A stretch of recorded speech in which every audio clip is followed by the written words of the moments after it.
Bismillahirrahmanirrahim. Assalamualaikum. Good evening. Today we are going to cover chapter 9, capital budgeting techniques. This will be your last chapter, right? 9 and 10. A bit of chapter 10. Okay, basically capital budgeting technique is a very important topic in our course. Okay, so you'll be also using this technique when you are in the financial management course and also corporate finance, right? Because this is quite important, so that you have to really pay attention and to really understand on the techniques that you are using today, right? So basically for today, our learning goals will be to understand the role of capital budgeting technique. What is the function of this capital budgeting technique? Okay, so why we should use it? Okay, when we should use it. This is the role of the first objective for today. And then second, we will calculate. We calculate on the techniques which are common to the capital budgeting. For example, for the first one, we will calculate on how to calculate using the payback period method. Okay, payback period method. Second one, calculate and interpret and also evaluate using the net present value method. And the third one is using the internal rate of return. Okay, so there are three basic techniques that you have to master today, right? And then, okay, we also learn on the use of the net present value profile to compare NPV and IRR techniques. Okay, because sometimes when you want to make decisions, when you evaluate using these techniques, for example, you use both techniques, NPV and IRR, you have different decision making that you different results. Okay? For example, you have two companies or two projects, A and B. Okay, and then if you use NPV, you accept, but if you use IRR, you accept the other project. Okay, so this is why we have to use the net present value profile to compare NPV and the IRR techniques. Okay, and then we also will discuss on the NPV and IRR in terms of the conflicting ranking and the theoretical and practical strength of each approach. Okay, what are the practical, what are the strength and weaknesses of this approach, these approaches. Okay, capital budgeting technique. Okay. Now we look at our textbook. We have a problem which is being stated in the textbook. Okay, Bennett Company. Okay, Bennett Company. Now let's see, Bennett Company is a medium-sized metal fabricator that is currently contemplating two projects. So there are two projects here, Project A and Project B. So Project A requires an initial investment of 14,000. Project B requires 45,000, right? So the relevant operating cash flow for the two projects are presented in table 9.1 and depicted on the timeline in figure 9.1. So it's already been given to you the cash inflow of these two projects, right? So basically, this is your initial investment. Normally, when you invest, you have to put some initial investment, right? For example, you want to buy a machine, right? You want to buy a machine, Project A and Project B, machine A or machine B, right? So basically, machine A costs you 42,000, machine B costs you 45,000. And then, throughout the years, this machine can bring you cash inflow of 14,000 each year. Okay? So basically, this is actually an annuity, right? So and then for Project B, it gives you 28,000 for the first year, 12,000 second year, and then 10,000 subsequent for the subsequent years. Okay? So this is the cash inflow that you'll be getting from investing in the machine. Right? Example, machines. Now, if you look at this, and if you look at this project, if you have these two projects and you have to choose only one project. Okay? Sometimes because we have money constraint, we have money constraint. So sometimes the company doesn't have a lot of money, so they have to choose only one project here, Project A or Project B. Okay, so this is what we call mutually exclusive project. Okay, or we have to choose one only, the best one, right? So basically, if you look at this, which one do you want to choose? Without anything, or without just looking at these figures here, which one do you want to choose? A. Why do you want to choose A?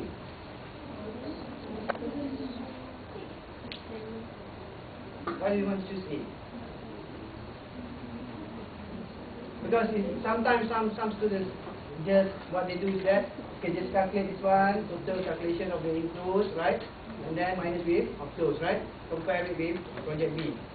So the higher the includes, the one you're going to accept the project, right?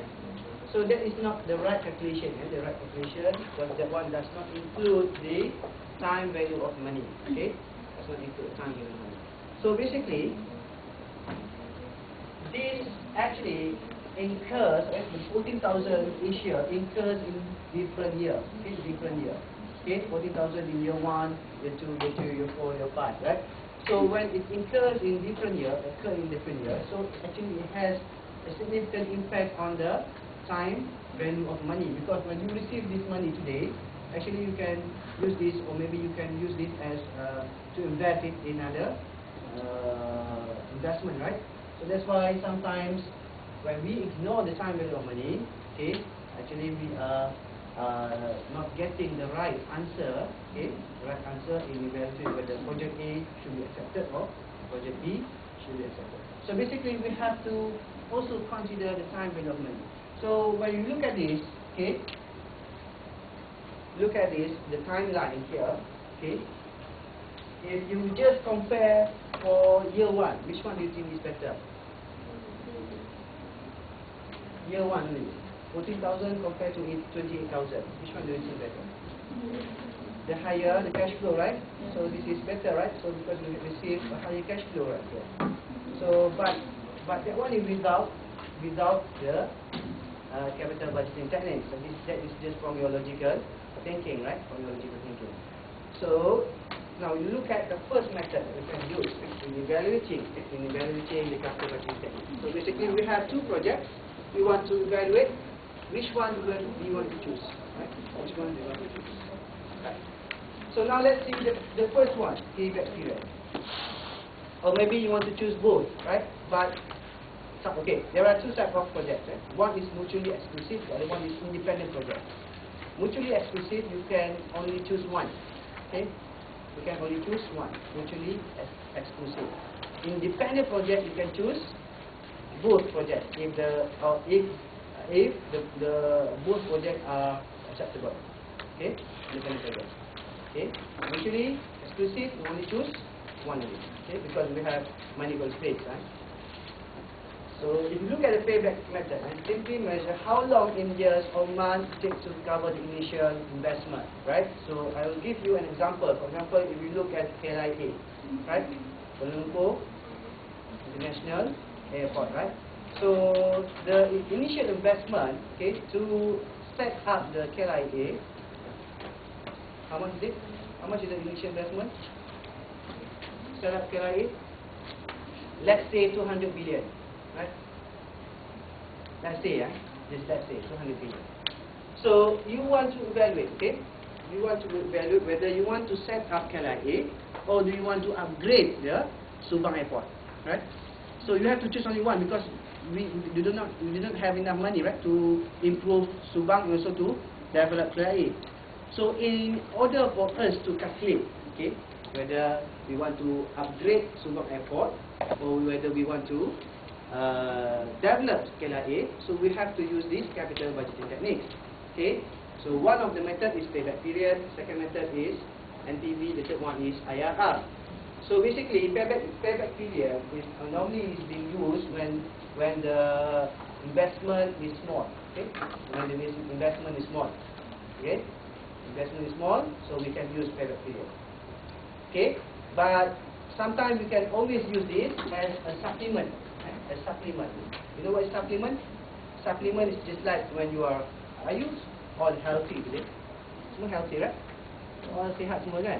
Supplements, okay, kalau you all sihat semua, kadang-kadang you have to take some vitamins, right? So vitamins is your supplement. So it's the same as payback period. Payback period is a supplement for you to make decisions. You already have your NPV. You already have your IRR because these two methods are popular, right? So payback period is a supplement to your decision. Okay. So the payback. Okay. Now let's see how the payback period actually works. Okay. Now we look at the maximum acceptable payback period is determined by management. Now we go back to our example just now. KLIA, for example. Now maybe the government of Malaysian government says that okay, if we want to develop this airport, okay, the international airport, our maximum payback period is 20 years. Okay, that's example. So maybe the Malaysian government says 20 years we have a break even. Okay, so then we calculate. So after calculation, Subang Airport requires 25 years. Developing a new KLIA, a new airport in Sepang, only requires you maybe 15 years, okay, to break even. So which one do you choose? 25 or 15?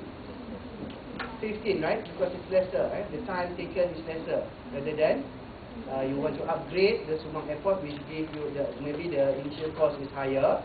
So you choose which one is have lesser payback period from what you have stated. What you have stated, which is 20. Okay. Now, if the payback period is less than maximum acceptable payback period, we accept the project. Now, in our case, 15 years, lesser than the 20 years that we have already set.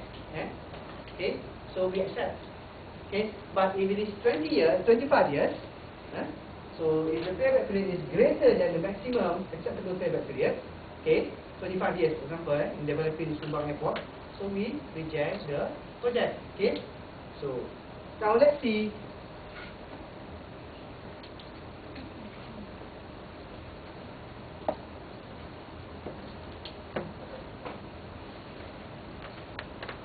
what are the pros and cons of payback period. Okay, what are pros and cons of the payback period? Now, calculating payback period is very simple because this is very simple. What you do is that you take your inflow, you just divide, you just see whether your inflows, when is your payback period to be covered by your inflows. Okay? That's it, right? So, what are the pros and cons? Right? Because when we do simple things, we have to research. Right? Okay? When we do simple, right? Very simple thing, right? Simple method, simple calculation. The simplest calculation do have weaknesses, right? Do have constraints. So what are the constraints? So one of the major weaknesses of this payback method is that the appropriate payback period is a subjectively determined number, right? You know what is it? Now, for example, just now I mentioned before that the Malaysian government said that the maximum years to be taken is 20 years, right? So that is very subjective, right? Anybody can just say, okay, 20 years or 25 years or 30 years. Okay, so it is very subjective. Okay, when setting up the maximum payback period. Okay, maximum payback period. Okay, so that's why it is one of the major weaknesses is the subjectivity of the appropriate payback period or the maximum payback period that you will set for your project. Okay.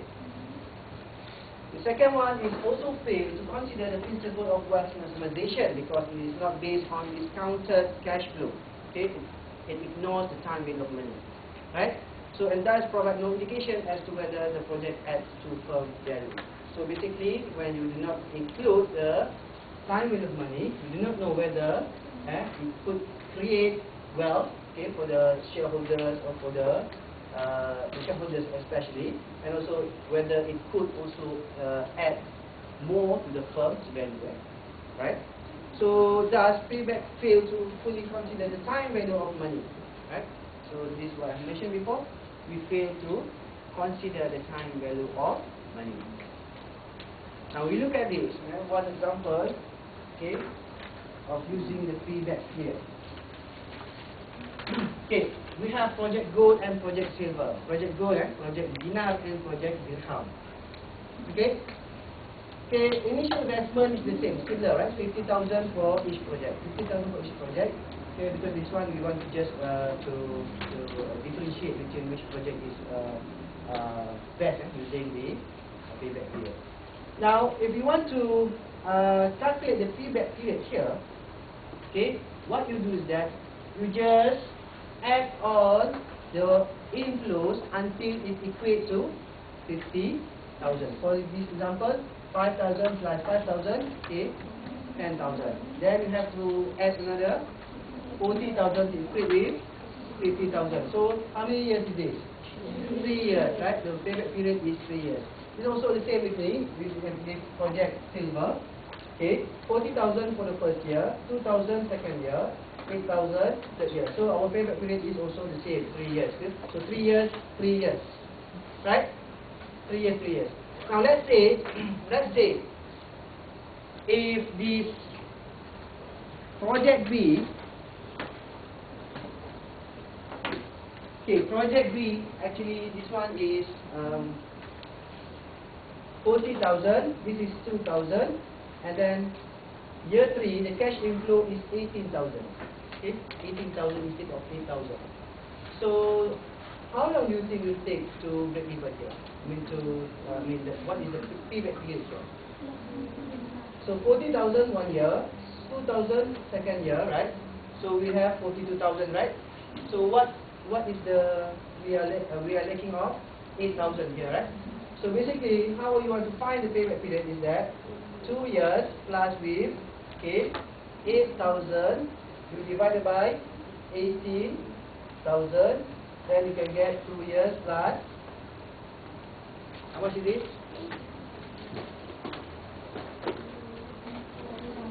0.44. Okay, so 2.44 years.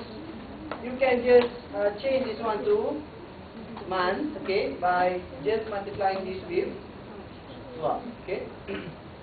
So how many months do you have?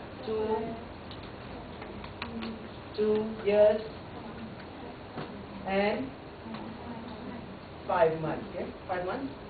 Okay. Not exactly 5 months, right? 5.28. 5.28 months. Okay, 5 months. Okay. 2 years and 5 months. Right? So basically this is how you calculate the payback period. Now we go back to this example. This is 3 years, the payback period is 3 years, this one also 3 years. Now let's say this is a mutually exclusive investment. So you have to choose only one. Which one do you want to choose? Huh?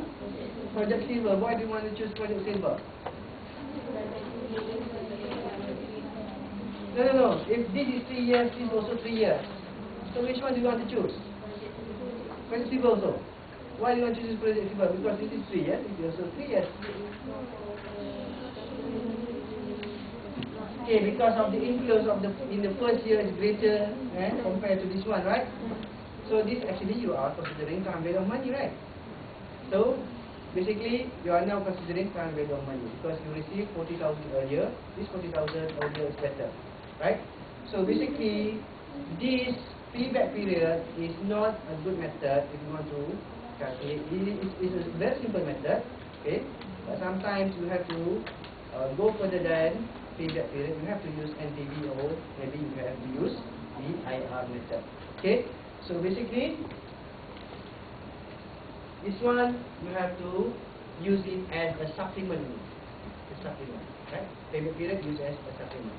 But if there is a clear-cut case, for example 3 years and also 2.5 months, this one you choose 2.5 months. And this is clear-cut because this is lesser period. Okay.